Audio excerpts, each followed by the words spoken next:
Hello guys, welcome to my vlog. So this is Nanlayan Garden Part 2.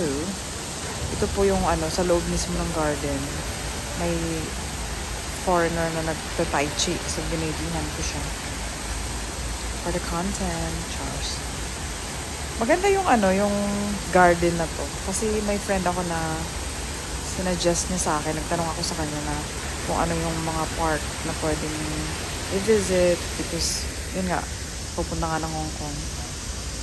Kasi OFW siya. So, sabi niya sa akin, punta ka ng Nanlayan. So, binisit namin yung Nanlayan. Free entrance lang siya. Walang bayad. Maganda yung place. Kaya lang nung time na yun, mainit. May kainitan sa Hong Kong. Akala ko dati, yung parang, depende pala sa buwan or month. During this time, it was July. So, mainit, maaraw. Sa totoong buhay, yung outfit kong dinala dito medyo kasi naka-long pants ako dyan. So medyo may kainitan talaga. But look at the view. Ang ganda ng view, diba? Ang ganda ng garden kasi siya, well-groomed and well-organized. Yan yung pond sa gitna, may mga koi fishes, matataba yung mga isda.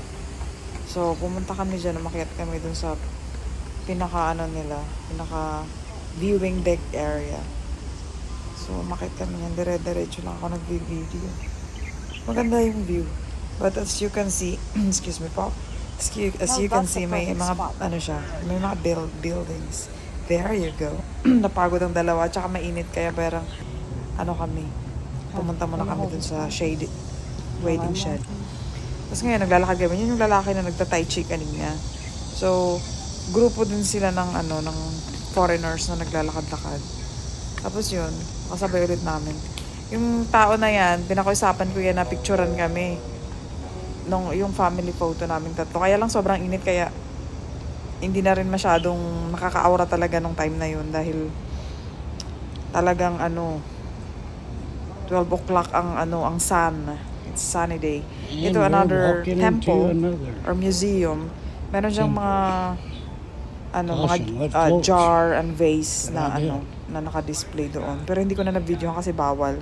Thank you guys. Please like and subscribe. Abangan po yung mga upload ko. Thank you.